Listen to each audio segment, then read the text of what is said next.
नमस्कार, मैं रेखा पांडे आप सभी का अभिनंदन और वंदन करती हूँ अपने YouTube चैनल रेखा रे स्टार्ट पे। दोस्तों, मैंने एक यात्रा वृतांत का एक ब्लॉग बनाया हुआ है जो आप देख रहे हैं और लगभग 10 ब्लॉग मैंने रिलीज किए हुए हैं और ये 11वां है। आधे लोग हम लोग के जो 18 लोगों की ट्रिप थी वो चले गए हैं और आधे लोग ही बचे हुए हैं। थोड़ी सी उदासी भी है अंदर से कि मिश्रित प्रतिक्रिया है। खैर, अब जो आगे की जर्नी है उसको भी हम लोगों को फुल एंजॉय करना है।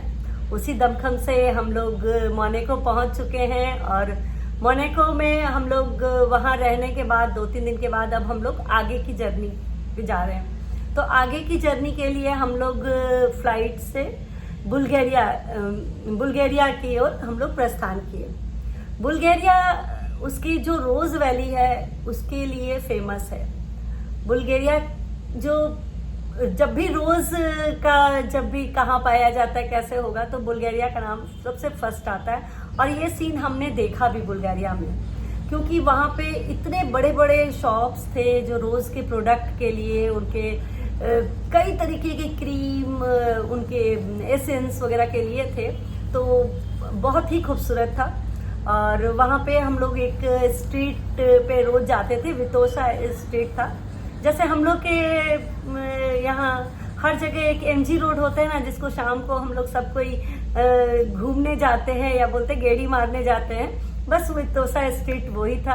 अच्छे एंजॉय कर रहे थे, कुछ काम नहीं है तो चलो वितोसा स्ट्रीट पे घूम के आते हैं। क्योंकि वहाँ पे खाने पीने की तो चीजें बहुत सारी थी ही। कोई म्यूजिक बजा रहा है, कोई पेंटिंग कर रहा है, कोई डांस कर रहा है, इस टाइप का स्ट्रीट था। तो हम लोग बहुत एंजॉय कर रहे थे उस जगह पे बुल्गारिया में। और वहाँ का एक जो ऑर्थोडॉक्स चर्च था वो काफी खूबसूरत था। जस्ट फर्स्ट नजर में तो मुझे वो मॉस्क टाइप का लगा, लेकिन जब बाद में पता चला कि ये चर्च है, क्योंकि उसी स्टाइल का था। और जो ऊपर जो गुंबद जैसे बने हुए थे, एक्चुअली वो शायद पैलेस्टियन डिजाइन उसको बोलते हैं, जो ऑर्थोडॉक्स चर्च था। तो बट खूबसूरत था। वो ऊपर में ग्रीनिश टाइप के बने हुए थे और गोल्डन और ग्रीन कलर एक काफी खूबसूरती दे रहा था। मेरे स्क्रीन पे आपको वो फोटोग्राफ्स दिख रहे हैं। हो सकता है कि मैं समझा ना पाऊं, बट आपको दिखा दे रही हूँ ताकि आप खुद समझ जाएं। बुल्गारिया के जो चर्च हैं, जो वहाँ का सीनरिक ब्यूटी है, बहुत ही सुंदर है और शांत जगह है। एक्चुअली क्या है ना कि लोग कम है वहाँ पे, तो बहुत ही बढ़िया अच्छा था। बुल्गारिया का एक शॉप हम लोगों ने लाइडल करके था, LIDOL। तो ये शॉप हम लोग बहुत जाते थे, क्योंकि जब भी कुछ खरीदारी करने, कई तरीके के लाइडल थे, वहाँ हम लोग जाते थे। और वहाँ पे जो चॉकलेट्स थे, बुल्गारियन चॉकलेट थोड़े कंपैरेटिवली स्विस चॉकलेट से मुझे थोड़े सस्ते लगे। अब क्यों थे क्या थे ये तो मैं नहीं बता सकती। टेस्ट में ठीक ही ठाक था, बट थोड़े चीपर थे। और हम लोगों ने चॉकलेट भी खरीदे, चॉकलेट, और वहाँ पे घूमना फिरना हुआ। फिर बुल्गारिया के बाद बुल्गारिया हम लोग 2 दिन ही रुके। फिर वहां के बाद हम लोग के आगे की प्लानिंग टर्की जाने की थी। बुल्गारिया टू टर्की की जर्नी जो थी ना, बेस्ट जर्नी मेरी थी, क्योंकि हम लोग का वहां से ट्रेन से जर्नी था बुल्गारिया से टर्की। ये हम लोग की कंट्री बदल रही थी, और कंट्री बदल रही थी इन द सेंस वहां पे आपको वीसा, पासपोर्ट, इमिग्रेशन सब कुछ रिक्वायरमेंट था। तो ये मेरे लिए ना एक एक्साइटमेंट था, क्योंकि हम लोग नेट पे देखे थे तो बहुत कुछ इफ एंड बट ऐसे वैसे बहुत सारे लिखे हुए थे। तो हम लोग फील करना चाहते थे। ट्रेन स्टेशन पे हम लोग गए एक सही टाइम पे, जब हम लोग को पहुंचना था। और काफी कुछ हम लोग को इंटरनेट पे दिया हुआ था, ऐसे होगा वैसे होगा। तो हम लोगों ने भी बहुत जितना होगा उससे ज्यादा का प्लान सोच रखा था। तो कुछ ऐसा प्रॉब्लम्स नहीं थे, बट एक नया एक्सपीरियंस था, बहुत खूबसूरत एक्सपीरियंस था।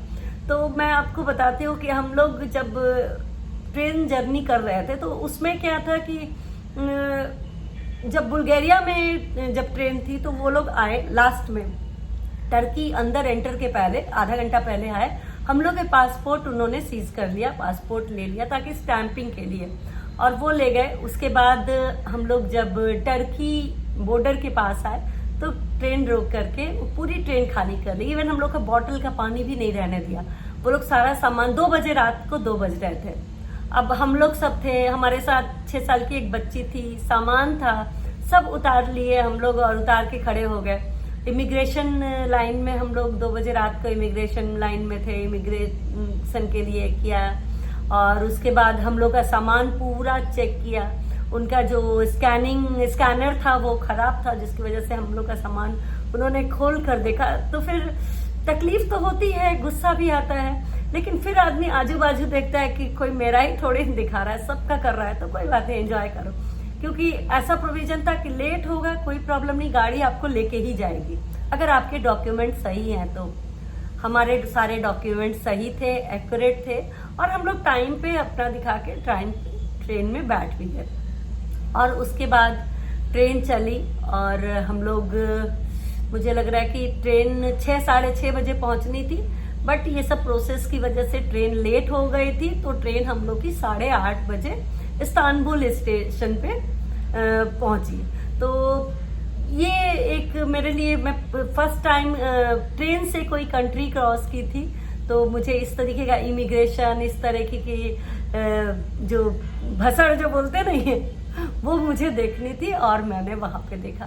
तो इस तरीके से अब हम लोग टर्की पहुंच गए थे और वहां के इस्तांबुल में। तो अब अगले ब्लॉग में आपको अब इस्तांबुल से बताऊं कि इस्तांबुल या टर्की का पूरी कंट्री बहुत बहुत खूबसूरत है। और टर्की के तो मुझे लग रहा है कुछ ज़्यादा उसके लिए शब्दों में बताना पड़ेगा, क्योंकि बेस्ट जगह मुझे टर्की लगा। तो चलिए, तब तक मैं आपको अगले ब्लॉग में मिलते हैं, तब तक के लिए बाय बाय।